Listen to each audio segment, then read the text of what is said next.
ஒரு ஊரில் ரகுன்னு ஒரு பையன் இருந்தான். அவனுக்கு தங்க மாதிரி ஒரு அம்மா. பேர் மீனாட்சி.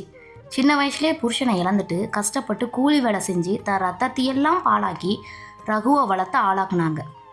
ரகுவும் நல்லா படித்து ஒரு ஐடி கம்பெனியில் வேலைக்கும் சேர்ந்தான். அவனுக்கு கல்யாண வயசு வந்ததும் சுமதிங்கிற ஒரு பொண்ணை பார்த்து கல்யாணமும் பண்ணி வச்சாங்க. சுமதி ரொம்ப வசதியான வீட்டில் பிறந்து வளர்ந்த பொண்ணு. ஆரம்பத்தில் எல்லாம் நல்லா தான் போய்கிட்டு இருந்தது. ஆனால் கொஞ்ச நாள்லேயே அந்த வீட்டுக்குள்ளே சண்டைங்கிற புயல் வீச ஆரம்பிச்சது.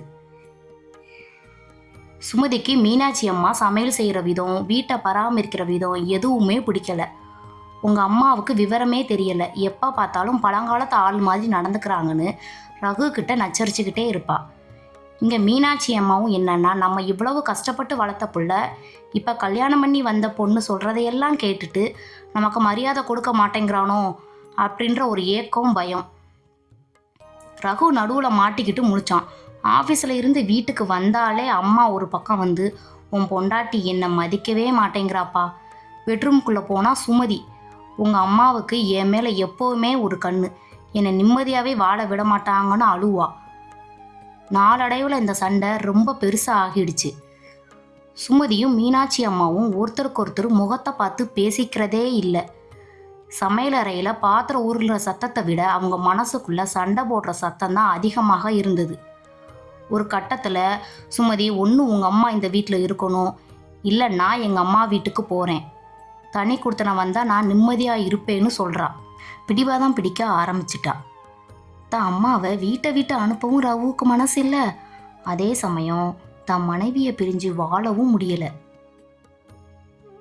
ரகு யோசிச்சான், இதுக்கு சண்டை போட்டுக்கிட்டே இருந்தால் தீர்வே கிடைக்காது. நாம் ஒரு சின்ன நாடகம் ஆடுவோம்னு அவன் முடிவு பண்ணான். அன்னைக்கு சாயங்காலம் ரகு ரொம்ப சோகமாக வீட்டுக்கு வந்தான். சுமதியை மட்டும் தனியாக கூப்பிட்டு, சுமதி, உனக்கு ஒரு சந்தோஷமான விஷயம், இன்னும் 6 மாசத்துல நாம் தண்ணி கொடுத்துனா போயிடுவோம், உனக்கு என் அம்மா தொல்லை இருக்காதுன்னு என்னான். சுமதிக்கு ஒரே சந்தோஷம். நிஜமாவா சொல்கிறீங்க அப்படின்னு கேட்டா.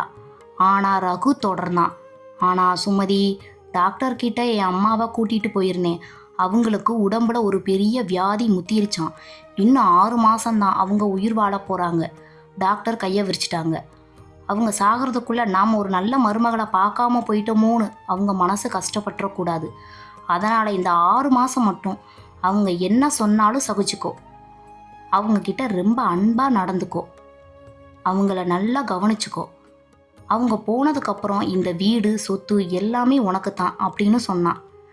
சுமதிக்கு மனசுக்குள்ள ஒரு நிம்மதி. அப்பாடா, இன்னும் 6 மாதம் தானே, அதுக்கப்புறம் நாம தான் ராணி, அது வரைக்கும் நடிச்சு தொலைப்போம்னு சம்மதிச்சா. மாறிய சுமதி, மாறாத அன்பு. அடுத்த நாள்ல இருந்து சுமதி அப்படியே தலைகீழ மாறிட்டா. மீனாட்சி அம்மா காலையில் எழுந்திருக்கிறதுக்கு முன்னாடியே காஃபி போட்டு எடுத்துட்டு போய் கொடுத்தா. அத்தை, நீங்கள் ஏன் கஷ்டப்படுறீங்க, நான் சமைக்கிறேன், நீங்கள் உட்காந்து டிவி பாருங்கன்னு சொன்னான். அவங்க துணியெல்லாம் இவளே துவைச்சு மடிச்சும் வைப்பா. மீனாட்சி அம்மாவுக்கு உடம்பு வலிக்கிற மாதிரி இருந்தா சுமதி ஓடி போய் தைலம் தடவி விடுவா. மீனாட்சி அம்மாவுக்கு முதல்ல ஒன்றுமே புரியலை.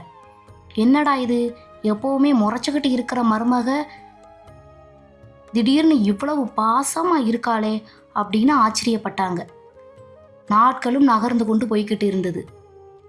சுமதியோட இந்த பாசம் நடிப்பு இல்லாமல் அவளே அறியாமல் நிஜமாவே மாறிடுச்சு.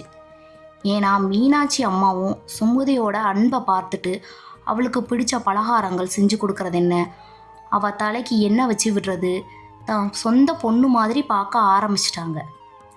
சுமதியும் ஒரு கட்டத்தில் மீனாட்சி அம்மாவோட அந்த தாய் பாசத்துக்கு அடிமையும் ஆயிட்டா. தான் அம்மாவை விட மாமியார் மேலே அவளுக்கு பாசம் அதிகமாயிடுச்சு.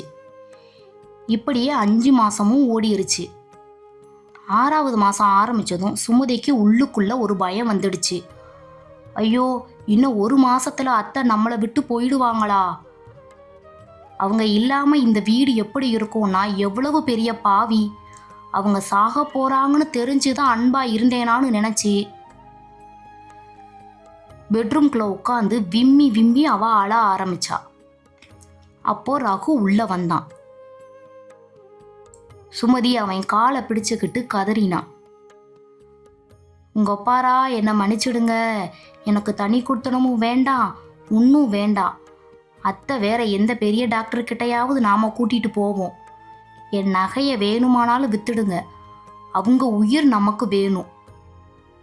அவங்க என்னை விட்டு போனா நான் செத்தே போயிடுவேன், எனக்கு என் அத்தை வேணும்டான்னு அழுதா. அப்படி நெஞ்ச உருக்கி அழுதா சுமதி. வெளியே நின்று இதை கேட்டுட்டு இருந்த மீனாட்சி அம்மாவும் கண்ணீரோட உள்ள வந்தாங்க. சுமதியை தூக்கி அணைச்சிக்கிட்டு, என் தங்கமே நீ ஏன் அழுகிற, எனக்கு ஒரு வியாதியும் இல்லை, நான் நல்லா தான் இருக்கேன் அப்படின்னு சொல்லி அவ கண்ணீரை தொடச்சாங்க. சுமதி அதிர்ச்சியாகி ரகுவை பார்த்தா.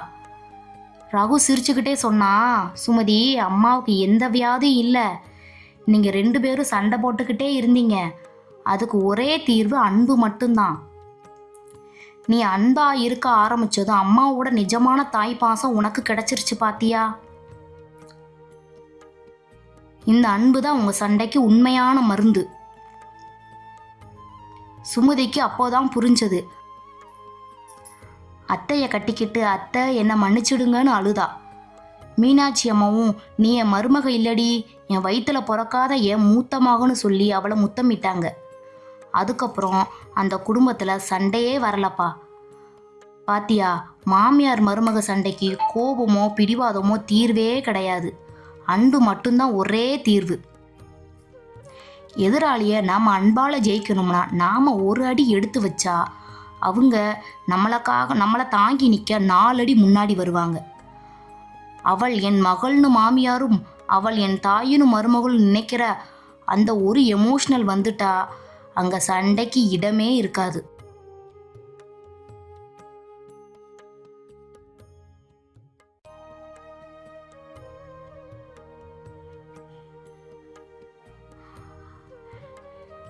வேறு எந்த தலைப்பில் கதை வேண்டும் என்பதை கமெண்டில் பதிவிடுங்கள். இந்த உணர்வுமிக்க கதை உங்களுக்கு பிடித்திருந்தால் நம்ம ஸ்டோரி வித் ஜோதி சேனலை சப்ஸ்கிரைப் செய்து உங்கள் ஆதரவை தாருங்கள்.